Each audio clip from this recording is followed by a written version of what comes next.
নমস্কাৰ মোৰ নাম বিকাশ শৰ্মা আৰু আজি আমি শিকিবলৈ ওলাইছোঁ দ্বিঘাত সমীকৰণৰ বিষয়ে দশম শ্ৰেণীত থকা দ্বিঘাত সমীকৰণৰ বিষয়ে ইতিমধ্যে তোমালোকে নৱম শ্ৰেণীত পাই আহিছা দ্বিঘাত সমীকৰণ কাক বোলে দ্বিঘাত সমীকৰণৰ চলক দ্বিঘাত সমীকৰণ সহগ এইবোৰৰ বিষয়ে তোমালোকে পাই আহিছা আৰু আদৰ্শ ঠাঁচ অৰ্থাৎ জেনেৰেল ইকুৱেশ্যনৰ বিষয়ে তোমালোকে পাই আহিছা এতিয়া আমি দশম শ্ৰেণীত কি শিকিম কেনেকৈ দ্বিঘাত সমীকৰণ এটা সমাধান কৰিব লাগে দ্বিঘাত সমীকৰণ কেনেকৈ আমি বিভিন্ন প্ৰকাৰে সমাধান কৰিব দ্বিঘাত সমীকৰণৰ মূল উদ্দেশ্য কি আমাক দ্বিঘাত সমীকৰণ কিয় লাগে ঠিক আছে এতিয়া প্ৰথম তোমালোকে অকমান আমি ৰিভিজন দিলো 9ত আমি কি পাইছিলো সেইখিনি অকমান আলোচনা কৰিলো 9ত আমি পাইছিলো তেতিয়া আমি তোমালোকে নৱম শ্ৰেণীত আছিলা তেতিয়া তোমালোকে আদৰ্শ ঠাঁচ পাইছিলা জেনেৰেল ইকুৱেশ্যন যাৰ এটা যিকোনো এটা জেনেৰেল ইকুৱেশ্যন এটা আদৰ্শ ঠাঁচ এটাৰ আটাইতকৈ x কি হয় চলক হয় ঠিক আছে x ৰ মানবিলাক চেঞ্জ হৈ থাকে যেতিয়া আমি x ৰ মানবিলাক সলনি হৈ থাকে সেইকাৰণে আমি কি কওঁ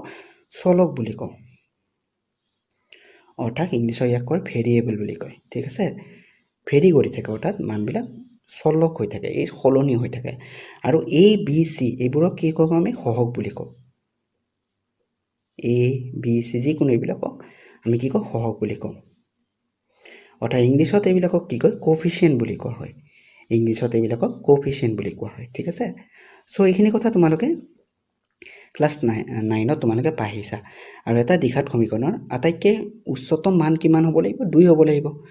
2 হ'লেহে দ্বিঘাত সমীকৰণ বুলি ক'ব পাৰি আমি তেনেকৈ 3 হ'লে দ্বিঘাত সমীকৰণ 1 হ'লে ৰৈখিক সমীকৰণ বুলি কয় চ' তোমালোকে কি পাই আহিছা আগতে ৰৈখিক সমীকৰণ কাক বুলিয়ে পাই আহিছিলা দ্বিঘাত সমীকৰণ কাক বুলিয়ে পাই আহিছিলা আৰু ত্ৰিঘাত সমীকৰণৰ তোমালোকে যেটো সূত্ৰ সেইবিলাক পাই আহিছা ঠিক আছে ত্ৰিঘাত সমীকৰণৰ ঘাত 3 দ্বিঘাত সমীকৰণৰ ঘাত 2 সৰ্বোচ্চম ঘাত অৰ্থাৎ সৰ্বোত্তম ঘাত আৰু ৰৈখিক সমীকৰণৰ ঘাত 1 ঠিক আছে এইবিলাক আমি কি কওঁ ঘাত বুলি কওঁ সৰ্বোত্তম ঘাত ঠিক আছে আটাইতকৈ ডাঙৰ ঘাত x ৰ কি হ'ব লাগিব অৰ্থাৎ চলকৰ কি হ'ব লাগিব 2 হ'লে তোমালোকক এটা দ্বিঘাত সমীকৰণ বুলি ক'ব 1 হ'লে ৰৈখিক সমীকৰণ আৰু ত্ৰিঘাত সমীকৰণ 3 বুলি কয় চ' এইখিনি তোমালোকে সদায় মনত ৰাখিবা ঠিক আছে আচ্ছা এতিয়া আমি আহিম দ্বিঘাত সমীকৰণৰ এতিয়া তোমালোকক কি কৰিব দিছে প্ৰথমতে আছে তোমালোকে দ্বিঘাত সমীকৰণ এটা বিচাৰিব লাগে যে হয় নে নহয় দ্বিঘাত সমীকৰণ এটা পৰীক্ষা কৰিব লাগে যে এটা সমীকৰণ তোমালোকৰ যদি দিয়া আছে যিকোনো এটা সমীকৰণ তাত দ্বিঘাত সমীকৰণ হয় নে নহয় আমি পৰীক্ষা কৰিব লাগে লওঁ আছো যিকোনো দুটামান আমি এক্সাম্পল লওঁ আৰু উদাহৰণ লওঁ আমি তাৰ পৰা বুজিব চেষ্টা কৰোঁ দ্বিঘাত সমীকৰণ হয় নে নহয় ঠিক আছে ধৰা এইটো এটা এক্সাম্পল ঠিক আছে 2x² + 6x + 8 = 0 ইয়াতে x ৰ আটাইতকৈ সৰ্বোত্তম ঘাত হ'ল 2 আৰু 2 6 8 এইবোৰ কি হয় তোমালোকৰ সহগ হয় আৰু চলকটো x হয় ঠিক আছে এতিয়া এই সমীকৰণটো দ্বিঘাত সমীকৰণ হয় নে নহয় তোমালোকে পঞ্চাতে ক'বা হয় কিয় ইয়াৰ আটাইতকৈ x ৰ আটাইতকৈ ডাঙৰ মান কি হয় 2 ঠিক আছে মই তোমালোকক আৰু এটা দিব পাৰোঁ যে আৰু এটা যদি তোমাক উদাহৰণ দিওঁ x + 6 = 0 এইটো তোমালোকে পঞ্চাতে ক'বা নহয় এইটো কি হয় ৰৈখিক সমীকৰণ হয় ইয়াত আটাইতকৈ x ৰ আটাইতকৈ ডাঙৰ সৰ্বোত্তম ঘাত কিমান 1 ঠিক আছে সেইকাৰণে এইটো এটা ৰৈখিক সমীকৰণ হয় 6 ৰ লগতো x আছে কেনেকৈ আছে তোমালোকে এইটো ইকুৱেশ্যনক কেনেকৈ লিখিব পাৰা এইটো এই সমীকৰণটো তোমালোকে এনেকৈ লিখিব পাৰা x⁴ + 6 x⁴0 = 0 এতিয়া x⁴0 মানে কি 1 হয় চ' আমি ইয়াক আমি এনেকৈ লিখিব পাৰোঁ x⁴ = 6 × 1 = 0 অৰ্থাৎ এইটো আমি কি পাই যাম x + 6 = 0 অৰ্থাৎ এইটো এটা কি আমি ৰৈখিক সমীকৰণ বুলি আমি কিয় ক'লোঁ x ৰ আটাইতকৈ সৰ্বোত্তম ঘাত হৈছে 1 ঠিক আছে আচ্ছা তোমালোকে দ্বিঘাত সমীকৰণৰ এইখিনি বস্তু তোমালোকে পাই আহিছা এতিয়া আমি আৰু দুটামান ইকুৱেশ্যন উলিয়াওঁ ঠিক আছে ৰৈখিক সমীকৰণ আমি ত্ৰিঘাত সমীকৰণো পাব পাৰোঁ ত্ৰিঘাত সমীকৰণ কেনেকৈ পাব পাৰোঁ x³ + 6 = 0 ইয়াত x ৰ আটাইতকৈ সৰ্বোত্তম ঘাত কিমান 3 চ' এইখিনিক আমি ত্ৰিঘাত সমীকৰণৰ উদাহৰণ হ'ল এইটো এতিয়া যিকোনো এটা যদি তোমালোকক উদাহৰণ মই দি দিওঁ যিকোনো এটা উদাহৰণ দি দিওঁ ধৰা তোমালোকক যদি মই এনেকৈ দিওঁ যে এটা যদি সমীকৰণ মই তোমালোকক দিলোঁ ধৰা x + 1² - 1 = 0 এইটো দ্বিঘাত সমীকৰণ হয়নে নাই তোমালোকে পৰীক্ষা কৰিব লাগে তোমালোকে অভেদসমূহ পাই আহিছা a + b² অভেদটো কি বুলি কয় অভেদ বুলি কয় ন ইয়াক এটা ইকুৱেশ্যন এটা সূত্ৰ বুলি কয় অসমীয়াত কি কয় সূত্ৰ বা অভেদ বুলি কয় a² + 2ab + b² ঠিক আছে আমি ইয়াক এনেকৈ ভাঙি দেখুৱাব পাৰোঁ এই অভেদটো ব্যৱহাৰ কৰি x + 1² আমি ভাঙো আহাচোন কেনেকৈ ভাঙিব পাৰিম x² + 2x + 1 = 0 আৰু ইয়াত -1 এটা আছে সো আমি -1 দি দিম সো 1 আৰু -1 কেনসেল যাব সো এটো কিমান হ'ব x² + 2x = 0 আৰু x² + 2x = 0 ইয়াতে x ৰ আটাইতকৈ ডাঙৰ সৰ্বোত্তম ঘাত কি হয় 2 অৰ্থাৎ এটো এটা কি হ'ব দ্বিঘাত সমীকৰণ হ'ব এটো এটা কি হ'ব দ্বিঘাত সমীকৰণ ঠিক আছে আচ্ছা আমি আৰু এটা উদাহৰণ লম আমি 2 নম্বৰ উদাহৰণ কি লও ধৰা এনেকৈ যদি তোমালোকক কিবা এটা ধৰা আৰু এটা উদাহৰণ কেনেকৈ দিব পাৰো মই এনেকৈ দিব পাৰো ধৰা x + 1 whole square minus x² = 0 আগতে উদাহৰণ লৈছো মই তোমালোকক অকমান খলনি কৰি দিছো আগতে -1 লৈছিলো ইয়াতে -x² লৈছিলো তাতে তোমালোকক বুজাত অসুবিধা নহয় ঠিক আছে আমি আগৰখিনি এনেকৈ লিখো অভেদটো ব্যৱহাৰ কৰিম অভেদ ব্যৱহাৰ কৰি আমি এইটো বস্তু এনেকৈ লিখি লওঁ আৰু ইয়াত -x² আছে এবাৰ -x² দিম এতিয়া x² আৰু -x² কি হ'ব +x² আৰু -x² 0 হৈ যাব কি থাকিব 2x + 1 = 0 কিন্তু এটোতো সৰ্বোত্তম ঘাত x ৰ 1 অৰ্থাৎ এটো আমি দ্বিঘাত সমীকৰণ ক'ব পাৰিম জানো নোৱাৰিম এটোক আমি দ্বিঘাত সমীকৰণ নহয় ঠিক আছে তো এটোক আমি কি বুলি ক'ব পাৰিম এটোক আমি কি ক'ব পাৰিম ৰৈখিক সমীকৰণ বুলি ক'ব পাৰিম এটোক আমি কম ৰৈখিক সমীকৰণ আৰু কাৰণ ইয়াৰ সৰ্বোত্তম ঘাত হৈছে 1 ঠিক আছে x ৰ সৰ্বোত্তম ঘাত যেটো x চলক হয় ইয়াৰ সৰ্বোত্তম ঘাত হৈছে 1 অৰ্থাৎ আমি এটো ৰৈখিক সমীকৰণ বুলি কলো ঠিক আছে সো এতিয়ালৈকে তোমালোকে কি বুজিছা যেতিয়া x ৰ আমি তেতিয়া আমি কোনো এটা ইকুৱেচন বা কোনো এটা সমীকৰণ যেতিয়া ax² + bx + c এটো ফৰ্মত নাথাকে ঠিক আছে এটো এনেকুৱাকৈ নাথাকে তেনেহলে তাক আমি দ্বিঘাত সমীকৰণ বুলি কেতিয়াও নকওঁ ঠিক আছে অৰ্থাৎ তাত x ৰ আটাইতকৈ সৰ্বোত্তম ঘাতটো 2 হ'বই লাগিব ঠিক আছে এতিয়া আমি এটো হল পৰীক্ষা কেনেকৈ আমি দ্বিঘাত সমীকৰণ এটা পৰীক্ষা কৰিব পাৰো হয় নে নহয় দ্বিঘাত সমীকৰণ এটা আমি চাব পাৰো ঠিক আছে এতিয়া বুজো আমি দ্বিঘাত সমীকৰণৰ তোমালোকে আৰু যদি তোমালোকৰ কিতাপত যিমানবোৰ উদাহৰণ আছে হেবোৰ উদাহৰণ তোমালোকে কৰি যাব পাৰা মই এই ভিডিওটো মই এই লেসনটোৰ এই অধ্যায়টো শেষত তোমালোকক আগৰ বছৰৰ কোৱেশ্চন পেপাৰসমূহ কৰাই দিম HSLC কোৱেশ্চন পেপাৰৰ কিছুমান অংক কৰাই দিম তাতে তোমালোকৰ সম্মুখ জ্ঞান এটা হয় কেনেকৈ দ্বিঘাত সমীকৰণ সমাধান কৰিব লাগে আৰু কেনেকুৱাকৈ উদাহৰণবোৰ আহিব পাৰে পৰীক্ষাত ঠিক আছে কিন্তু মই তোমালোকক উদাহৰণ এটা দি বুজাই দিলো যাতে তোমালোকে সাময়িকভাৱে বুজি পোৱা ঠিক আছে এনেকৈ আমি দ্বিঘাত সমীকৰণ এটা সমাধানৰ ফালে আগবাঢ়িব পাৰো অৰ্থাৎ দ্বিঘাত সমীকৰণ আমি ইয়াক বুলি কওঁ যে x ৰ আটাইতকৈ সৰ্বোত্তম ঘাত হৈছে 2 ঠিক আছে এতিয়া দ্বিঘাত সমীকৰণ যেতিয়া আমি পাওঁ যিকোনো এটা দ্বিঘাত সমীকৰণ ধৰা এইটো x² + 8x + 8 = 0 যিকোনো এটা দ্বিঘাত সমীকৰণৰ আমি যেতিয়া বিজ্ঞানীসকলে যেতিয়া দ্বিঘাত সমীকৰণবোৰ আমি ক'ত ইউজ হয় ধৰা ক'ত ব্যৱহাৰ হয় ধৰা বৈজ্ঞানিক ফিল্ডত সাইন্টিস্ট বিলাকে এতিয়া তোমালোকে জানা নাসাৰ পৰা ধৰা আমাৰ ইণ্ডিয়াৰ যেটো স্পেচ অৰ্গানাইজেশ্যন এজেন্সি হয় সো তাতো বহুত ধৰণৰ সাইন্টিস্ট বিলাকে এইবিলাক ইকুৱেচন ব্যৱহাৰ কৰি হেবিলাক বনায় ঠিক আছে যেবিলাক ৰকেট লঞ্চাৰ বনায় হেবিলাক ইয়াৰ পৰাই বনোৱা হয় ঠিক আছে সো হেবিলাক ইকুৱেচন ইউজ কৰি যেতিয়া বনোৱা হয় তেতিয়া এইবিলাক খুবেই প্ৰয়োজনীয় হৈ পৰে এই ইকুৱেচনৰ আমি x ৰ এটা মান পাবলৈ ঠিক আছে যিকোনো এটা x ৰ মান পাবলৈ এই সমাধান লাগে আমাক ঠিক আছে x ৰ মান কি চলক ঠিক আছে তোমালোকে এতিয়ালৈকে চলকৰ মান পোৱা নাই তুমি ৰৈখিক সমীকৰণ দিলে পাব পাৰা যেনেকৈ মই যদি তোমালোকৰ এটা ৰৈখিক সমীকৰণ দিম x + 6 = 0 তোমালোকক x ৰ মান সুধিলে তোমালোকে এইটো সৰুতে কৰি আহিছা কি কৰিবা তোমালোকে 6 টো এফালে লৈ যাবা নতুবা কি কৰিব পাৰা দুইফালে এটা -6 যোগ দিব পাৰা ঠিক আছে তেনেকৈ x = কিমান হ'ব -6 হ'ব এনেকৈ কৰিব পাৰা তোমালোকে সৰুতে এনেকৈ কৰি আহিছা ঠিক আছে আৰু এই সমীকৰণ সমাধান কিন্তু দ্বিঘাত সমীকৰণটো আমি কৰিব নোৱাৰো দ্বিঘাত সমীকৰণত কি যোগ দিবা ঠিক আছে এটো কি কয় এটো তুমি বাওফাল আৰু এটো উৎপাদকীকৰণ কি হয় উৎপাদকীকৰণ আমি বুজিম অৰ্থাৎ ফেক্টৰাইজেশ্যন ইংলিছত কি কয় ফেক্টৰাইজেশ্যন দ্বিতীয় পদ্ধতি তেওঁলোকে কি কৰিলে বৰ্গমূল উলিয়ায় ঠিক আছে অৰ্থাৎ লব স্কয়াৰ বুলি কয় লব স্কয়াৰিং আৰু তৃতীয় পদ্ধতি তোমালোকক এটা স্পেশাল ফৰ্মুলা এটা ইউজ কৰে তাত আমি অভেদ এটা ইউজ কৰোঁ আমি কি অভেদ ইউজ কৰোঁ তাতে কি অভেদ ব্যৱহাৰ কৰোঁ তাত আমি পিছত যেতিয়া পঢ়ি যাম তেতিয়া আমি দেখা পাই যাম ঠিক আছে আচ্ছা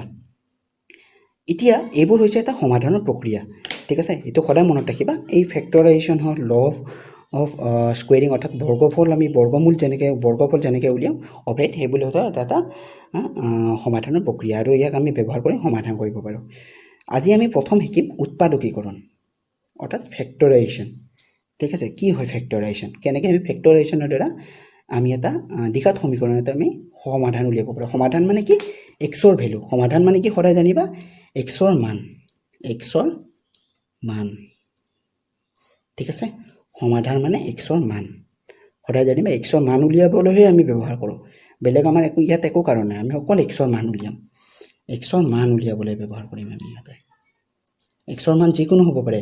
হয়তো ইয়াত ঋণাত্মক সংখ্যা হ'ব পাৰে হয়তো ইয়াত ধনাত্মক সংখ্যা হ'ব পাৰে হয়তো জিৰ' হ'ব পাৰে ঠিক আছে হয়তো ঋণাত্মক ধনাত্মক নতুবা শূন্য হ'ব পাৰে এক্সৰ মান সকলো হ'ব পাৰে ঠিক আছে এতিয়া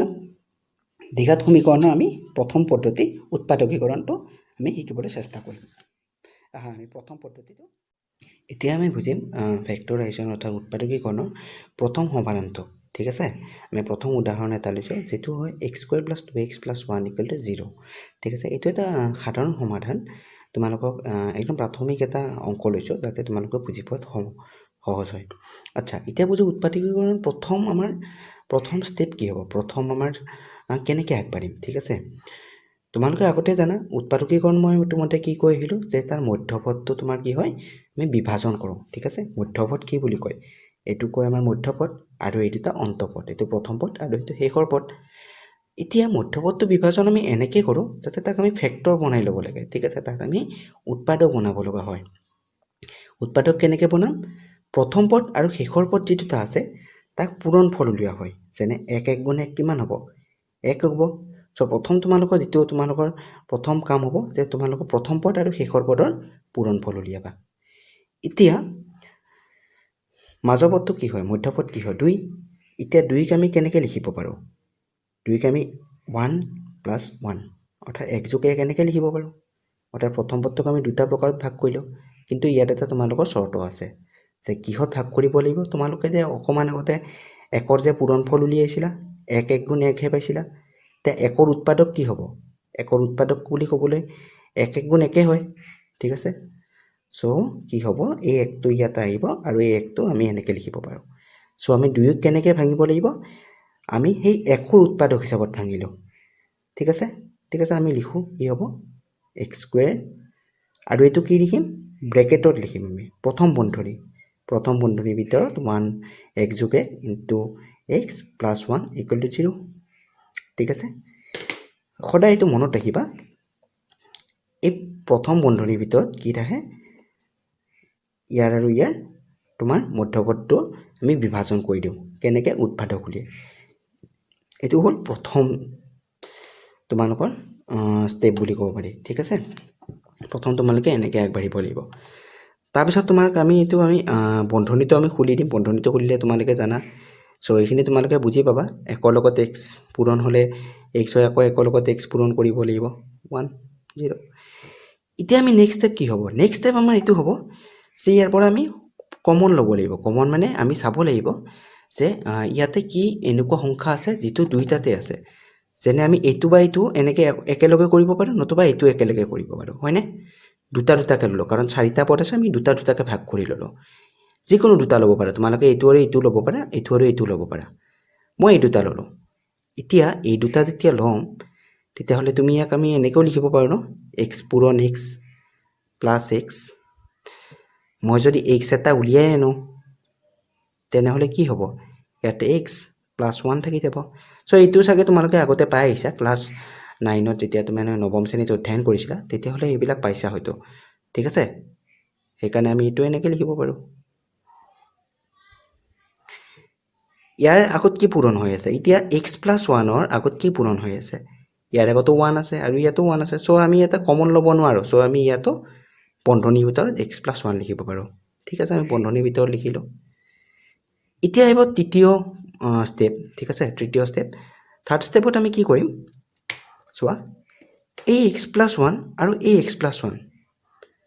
কি হৈ আছে তোমালোকৰ দুইটা একেই আছে চ' এইটো এটা চৰ্ত আহে যেতিয়া তোমালোকে ফেক্টৰাইজেশ্যন কৰা এই দুটা একে থাকিব লাগিব তেতিয়া তোমালোকে থাৰ্ড ষ্টেপত আহিবা তেনেহ'লে ব্ৰেকেটত যিটো বন্ধনীৰ ভিতৰত যিটো পদ আছে সেই পদ দুটা সদায় সমান হ'ব লাগিব তেনেহ'লেহে তুমি এনেকৈ লিখিব পাৰিবা আৰু এইটো x আৰু ইয়াত যিটো 1 আছে তাক আমি ব্ৰেকেটৰ ভিতৰত এনেকৈ লিখিব পাৰোঁ ঠিক আছে মানে কি আমি উৎপাদক কৰিলোঁ এই উৎপাদকীকৰণত কৰিলোঁ কাৰণ এই ইকুৱেশ্যনটো এই সমীকৰণটো আমি উৎপাদক উলিয়াই দিলোঁ সেইকাৰণে আমি কি লিখিব পাৰোঁ হয় x + 1 = 0 নাইবা x + 1 = 0 কিয় দুটা নাম্বাৰ যদি দুটা সংখ্যা যদি পূৰণ হৈ শূন্য হৈছে যিকোনো তাৰ এটা শূন্য হ'বই লাগিব কাৰণ দুটা পজিটিভ সংখ্যা বা দুটা নিগেটিভ সংখ্যা পূৰণ হৈ কেতিয়াও শূন্য হ'ব নোৱাৰে বা দুটা পজিটিভ সংখ্যা পূৰণ হৈ কেতিয়াও শূন্য হ'ব নোৱাৰে নাইবা দুটা নিগেটিভ সংখ্যা কেতিয়াও পূৰণ হৈ শূন্য হ'ব নোৱাৰে ঠিক আছে যিকোনো এটা তাৰ শূন্য হ'বই লাগিব সো আমি এইটো শূন্য বুলি ভাবিলোঁ নতুবা এইটো শূন্য বুলি ভাবিলোঁ আৰু ইয়াৰ পৰা আমি কি পাম xৰ আমি দুটা মূল পাম অৰ্থাৎ xৰ এনেকুৱা এটা মান যি এই সমীকৰণটোৰ সিদ্ধ কৰে অৰ্থাৎ এই সমীকৰণটো শূন্য মান দিয়ে ঠিক আছে এই দুটা কি বুলি ক'ম আমি মূল বুলিও ক'ম মূল তোমালোকে নৱম শ্ৰেণীত হয়তো মূল পাই আহিছা মূল আমি x = আলফা পুট কৰিলে এই দুটা 0 ওলায় ঠিক আছে তোমালোকে এইটো পাই আহিছা সো এটা মূল বুলি কয় ঠিক আছে সো এইটো উৎপাদকীকৰণৰ প্ৰথম উদাহৰণ য'ত মই বুজাবলৈ চেষ্টা কৰিছোঁ তোমালোকক যে উৎপাদকীকৰণ আমি কি ল'ব লাগে মই তেনেকৈ তোমাৰ তিনিটা ষ্টেপ তোমালোকক মনত পেলাই দিলোঁ প্ৰথম ষ্টেপটো এইটো ছেকেণ্ড ষ্টেপটো এইটো আৰু থাৰ্ড ষ্টেপত তোমালোকৰ যিটো বন্ধনীৰ ভিতৰত কথাটো কৈছিলোঁ সেইটো সদায় মনত ৰাখিবা এতিয়া মই তোমালোকক আৰু এটা উদাহৰণ কৰাম য'ত তোমালোকে আৰু অকণমান তোমালোকৰ ধাৰণাটো আৰু সবল হ'ব ঠিক আছে এতিয়া তোমালোকক মই আৰু এটা সমাধান মই কৰি থৈ দিছোঁ যিটো মই তোমালোকক বুজাবলৈ চেষ্টা কৰিম এইটো সমাধান মতে x² - 3x - 10 = 0 আমি উৎপাদকীকৰণ কৰিব লাগে উৎপাদকীকৰণ কৰোঁতে প্ৰথমতে তোমালোকে দেখিছা এইটো আদৰ্শ টাচ যেটো x² + bx + c = 0 এইটো আদৰ্শ টাচ আৰু এইটো আমি আদৰ্শ টাচত তোমালোকে লিখি ল'ব পাৰা তোমালোকৰ যদি অসুবিধা লাগে তোমালোকে যদি ইফাল বা ঋণাত্মক সংখ্যা আছে তোমালোকে লিখি ল'ব পাৰা যেনেকৈ x² + -3x + -10 = 0 এতিয়া তোমালোকে প্ৰথম পদ কি আছে তোমাৰ 1 ইনটু হৈ আছে আৰু -10 তোমালোকে ইয়াত উৎপাদকীকৰণ উলিয়ালে কি হয় -10 হ'ব এতিয়া -10 আমি কি কৰিছিলোঁ আগৰ অংকটোত কি কৰিছিলোঁ -10 উৎপাদকীকৰণ কৰিছিলোঁ তেনেকৈ আমি -10 -2 × 5 পাম বা -5 × 2 পাম দুই প্ৰকাৰে লিখিব পাৰি দুই প্ৰকাৰে আমি -10 পাব পাৰোঁ এতিয়া তোমালোকৰ -3 কেতিয়া পাবা তোমালোকে এইটো কৰিলেতো নোপোৱা এইটো কৰিলে নোপোৱা তোমালোকে কেতিয়া পাবা -5 + 2 কৰিলেহে তোমালোকে কি পাবা -3 পাবা তেনেকৈ আমি -5 + 2 কৰি লৈছোঁ আৰু ইয়াতে -10 আছে এতিয়া যদি তোমালোকে এইটো ভাঙি দিয়া তেনেহ'লে এইটো হ'ব এতিয়া ইয়াত তোমালোকে চাব পাৰা x² - 5x টো কি বুলি লিখিব পাৰোঁ আমি x এটা যদি তোমালোকে কমন লোৱা হয় তেতিয়া x × x - 5 আৰু 2x - 10 পৰা তোমালোকে 2 এটা কমন ল'ব পাৰা তেতিয়াহ'লে কি হ'ব 2ৰে হৰণ যদি কৰি দিয়া তেতিয়াহ'লে ইয়াতে x - 5 বাচি থাকিব ঠিক আছে আৰু সেইকাৰণে আমি কি পাম ইয়াতে x × x - 5 + 2 × x - 5 পাম আৰু ইয়াৰ পৰা তোমালোকৰ কি হ'ব তোমালোকে এনেকৈ লিখিব পাৰা ঠিক আছে আৰু ইয়াৰ পৰা এইটো নাইবা এইটো আমি সমাধান কৰিব পাৰিম তেতিয়াহ'লে তেনেকৈ তোমালোকৰ বিভিন্ন প্ৰকাৰৰ বস্তুবিলাক দিয়া থাকিব যেনেকৈ তুমি সমাধান কৰিব পাৰা বিভিন্ন প্ৰকাৰৰ সমীকৰণবিলাক দিব তোমালোকে তেনেকৈ সমাধানবোৰ উলিয়াই থাকিব পাৰা ঠিক আছে আমি এনেকৈ সমাধানবোৰ কৰিম আমি অধ্যায়টো শেষ কৰি বহুত প্ৰকাৰৰ সমাধান কৰিম যিকোনো আমি এই তিনিটা পদ্ধতিৰে উৎপাদকীকৰণ বৰ্গফল আৰু অভেদ ব্যৱহাৰ কৰি আমি সমাধানবিলাক কৰিম তেতিয়া তোমালোকৰ সকলোবিলাক পঢ়া হয় কিন্তু উৎপাদকীকৰণৰ প্ৰথম সমাধানটো